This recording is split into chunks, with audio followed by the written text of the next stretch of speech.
안녕하세요, 목사님. 물맷돌입니다. 오랜만인데 잘 지내시죠? 예, 잘 지내세요? 네, 잘 지내고 있습니다. 목사님 벌써 담임 목사직을 떠나신 지 꽤 되셨잖아요. 예, 한 3년 된 것 아, 같습니다. 그러세요? 네. 요즘 주말에는 그럼 어떻게 보내시는지 좀 궁금해요. 주말에 참 내가 담임 목사님들한테 너무 미안한데 토요일 날 등산을 해요. 내가 처음에는 이래도 되나 그러다가 네. 요즘에는 뭐 그냥 마음 편하게 하고 있고 가끔 또 영화도 볼 수 있고 그러니까 좋죠. 네. 예. 최근에 보신 영화 있으셔요? 몇 주 전에 왕과 사는 남자 네. 왕사남 그거 아주 보셨구나. 재밌게 봤습니다. 네. 네. 그거 굉장히 지금 핫한 영화인데요. 네. 한국에서는 1,500만 명이 넘게 봤다고. 그렇대요. 하더라고요. 그렇게 될 줄 몰랐는데. 네. 네, 네. 어떠셨어요? 저희 아내하고 딸은 많이 울었대요. 어, 저도 몰래 울었어요. 네. 너무 슬프고 또 막 웃기기도 하고 그래서 울다가 웃다가 막 그러면서 즐겁게 봤습니다. 네. 네. 목사님이 이 영화를 토대로 칼럼도 쓰셨잖아요. 예, 맞아요. 그 예. 칼럼에는 목사님이 그 영화를 보면서 한 가지 질문이 마음에 남았다고 맞아요. 하셨는데 예. 제가 질문을 보니까 음흠. 사람은 왜 어떤 상황에서도 죽은 이를 존중하려 하는가라고 네. 하셨더라고요. 맞습니다. 그 칼럼을 제가 쓸 때 제목을 엄흥도 네. 거기 나오는 이제 호장이죠. 그 영화에 나온 호장이고 그 다음에 안티고네라는 소포클레스의 네. 희곡이 옛날에 읽었던 게 생각이 났어요. 그래서 네. 엄흥도, 안티고네, 그 다음에 성경에 나오는 아리마대 요셉 이 세 사람이 다 똑같이 시체에 대해서 잘 매장을 해주고 그렇게 장례식을 치러주는 사람들이거든요. 네. 그 당시에는 실정법이 네. 왕이 어몽도한테 단종을 장례 치러주는 사람은 삼족을 멸하겠다. 그 다음에 안티고네에도 희곡 속에서 크레온이라는 외삼촌이 왕인데 네. 크레온이라는 사람이 네 오빠 안티고네 오빠 폴리네이케스라는 사람인데 네. 그 사람한테 장례 치러주면은 네. 사형시키겠다 그랬거든요. 네. 그리고 예수님은 십자가 못 박혀 돌아가셨는데 맞습니다. 아는 척하면은 분명히 그 당시 사람들이 불이익이 있을 텐데 그럼에도 불구하고 아리마대 요셉이 네. 당돌하게 가서 네. 담대하게 예수님의 시체를 달라고 해가지고 자기 무덤에 장사를 지내주거든요. 그게 연관이 됐어요. 그래서 여기서 공통점은 죽은 사람에 대해서 근실하게 장례를 치러주는 것이 동서고금을 막론한 그런 인간의 존엄성에 대한 표시구나라는 생각을 가지면서 공통점을 발견해서 제가 그걸 글로 쓰게 됐습니다. 네. 사실 목회를 하시면서 수많은 장례를 치르시고 예, 맞습니다. 계시잖아요. 네. 아무래도 그 영화 보면서 좀 그렇죠. 제가 장례식 많이 치렀어요. 네. 장례식 많이 치르면서 처음에는 제가 45세 때 담임 목회를 했는데 네. 한 10년 정도 하면서는 정중하게 장례를 치러주지만 이게 내 얘기다라는 생각이 안 들었는데 네. 한 50대 넘어가니까 이거 나도 장례의 대상이 될 수 있구나라는 생각이 들면서 돌아가신 분을 정중하게 장례식을 모시는 것이 꼭 저의 장례를 치르는 것 같은 그런 마음이 들어서 내가 좀 철이 드나 보다 그런 생각이 네. 들었고 네. 동서고금을 막론하고 네. 돌아가신 분들을 정중하게 장례식을 치러주는 것은 그분의 마지막 길을 잘 마무리해 주는 거라고 생각하기 때문에 아마 뭐 누구를 막론하고 장례식은 정중하게 잘 치르고 네. 또 장례식을 통해서 내세를 생각하게 되니까 네. 기독교적인 그런 차원에서는 중요한 예식이라 할 수 있고 네. 전도서에서도 잔치집에 가지 말고 네. 결혼식장에 가는 것보다 장례식장에 가도록 해라. 네. 왜냐하면 인생이 그렇게 끝나기 때문에 그 끝을 잘 준비하는 것이 네. 선한 거다 이렇게 가르치고 있죠. 네. 그렇군요. 사실 죽은 이를 존중하는 거는 쉬운 일이 아니기도 한데요.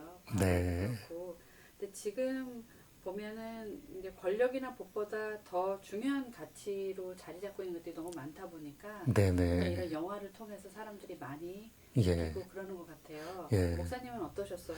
예. 저도 세조라는 그 인물이 한명회를 통해서 네. 한 왕을 그렇게 죽이게 되는 상황까지 이르는 걸 볼 때 참 안타까웠다라는 생각이 들고 장례식까지 치러주지 말라. 이건 그 당시에 세조가 내린 실정법이잖아요. 그런데 어뭉도라는 사람이 왕에 대해서 장례를 치러드리거든요. 그리고 저는 영월에 있는 사람들이 참 훌륭하다고 생각하는데 영월에 있는 사람들이 어뭉도가 어디에 장례를 치러주었다는 것을 알았다고 그래요. 거기 뭐 동네 사람들이니까요. 그런데 그거를 아무도 얘기하는 사람이 없었대요. 수십 년 동안. 그러니까 영월에 있는 사람들이 단종의 시체를 함께 잘 모신 그런 그 전통이 있는 거죠. 어몽도라는 사람은 물론이고 영월에 그 같이 동네에서 사는 사람들이 단종을 다 동정했고 단종이 옳았다. 단종이 나쁜 사람이 아니었다라는 것을 얘기하는 거죠. 그래서 실정법이라는 게 있는데 실정법이 항상 옳은 것은 아니다. 사람들이 실정법에 저촉되는 것이 무섭기도 하지만은 그 어몽도라는 사람은 세 아들이 있는데 세 아들이 장례를 치러주고 전부 흩어졌다고 그럽니다. 왜냐하면 죽을지도 모르기 때문에 그런 불이익을 당하면서까지 단종의 장례를 치러준 것은 사람들 가운데는 실정법보다 더 중요한 의리와 충성이라는 게 있구나라는 것을 옛날 사람이 벌써 알았던 거고요. 안티고네 같은 경우는 장례를 잘 치러주는 것이 신법이라고 생각했다고 합니다. 죽은 사람을 매장시켜주는 것은 그 사람을 좋은 곳으로 보내는 그런 과정이라고 생각했기 때문에 그 신법이 실정법보다 외삼촌 크레온의 얘기보다 더 중요한 거죠. 자기가 죽을 줄 알면서도 그렇게 장례를 치러준 거고요. 뭐 예수님을 잘 모신 아리마대 요셉은 예수님에 대한 신앙, 숨겨진 제자거든요. 아리마대 요셉이 사내들인 공회원입니다. 그러니까 그 당시에 최고의 권력을 가지고 있는 집단에 속해 있는 사람인데 아리마대 요셉이나 니고데모가 그렇게 예수님 장례식을 치러온 거 보면은 이 사람들이 숨은 신앙을 가지고 있었기 때문에 숨어 있는 제자였기 때문에 그럴 수 있다라는 생각으로 볼 때 이 세상의 법보다 훨씬 더 중요한 충성이나 의리나 또 신법이나 또 신앙이라는 것이 있다는 생각을 가지게 됩니다. 네. 목사님 이번 주가 또 고난 주간이잖아요. 맞습니다. 목사님 얘기를 들어보니까 신앙이 우리 행동을 어디까지 끌어갈까 이런 생각이 좀 궁금해지거든요. 맞아요. 예수님이 돌아가신 거, 예수님이 죄가 없으신데 사실 돌아가셨잖아요. 그런데 예수님을 신앙하고 있었던 아리마대 요셉과 니고데모는 예수님을 장례시켜주기 위해서 그 당시에는 버림받을 수도 있는데 표적이 될 수도 있는데 비판의 대상이 될 수도 있는데 그럼에도 불구하고 빌라도에게 가서 예수님 시체를 달라고 그러고 아리마대 요셉은 자기 묘실에다가 새 묘실에다가 예수님을 모시거든요. 그다음에 니고데모는 굉장히 많은 향품을 가져다가 예수님 방부 처리하고 그 향품으로 예수님을 그렇게 돌아가신 예수님을 대접하거든요. 지금 이제 우리가 고난주간 통과하고 있는데요.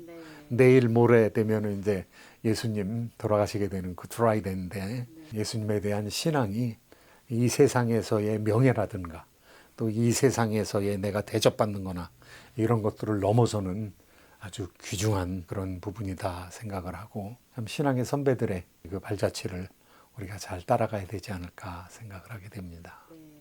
목사님, 오늘날 살아가는 우리에게 가장 중요한 지켜야 할 가치는 무엇이라고 생각하세요? 예수님께서 우리한테 보여주신 것은 사랑이죠. 그런데 사랑을 버리는 경우가 많거든요. 정말 우리가 사랑을 베풀어야 될 사람들은 우리한테 많이 지나쳐 가지만은 내가 너무 바쁘고 또 내일에 매여 있고 내가 뭐 저런 것까지 해야 되는가 해서 무시하고 망각하고 그냥 선한 사마리아 사람이 아니라 마치 제사장이나 레위인이나 바빠서 지나쳐가는 것처럼 그렇게 지나쳐가는 경우가 너무 많거든요.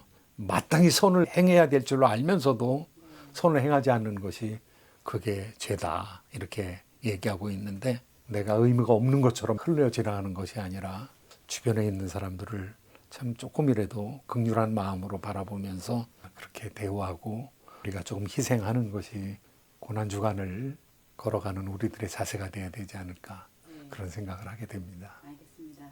목사님 이제 고난주간을 맞아서 우리 물맷돌 우리 구독자들에게 한마디 해주신다면 뭐가 있을까요?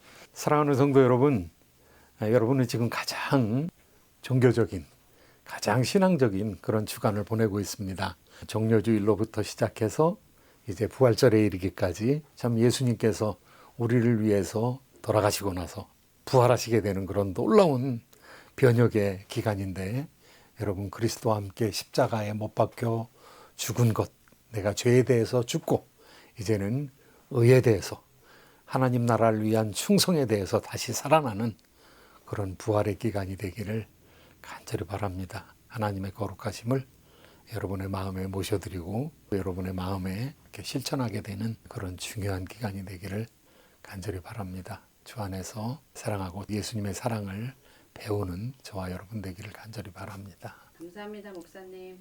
저희 물맷돌이 이렇게 작은 돌이라는 뜻이잖아요. 네. 또 짧은 시간 동안에 방영되는 그런 프로그램이지만 우리의 선택이 좀 무엇이어야 되는지 알려주는 시간이 됐으면 좋겠다라는 생각을 네. 목사님과 대화를 하면서 좀 느끼게 됐고요. 그래서 저희는 또 다음에 목사님을 찾아오겠습니다. 자주 찾아주세요. 감사합니다, 목사님. 감사합니다. 안녕히 계세요. 네.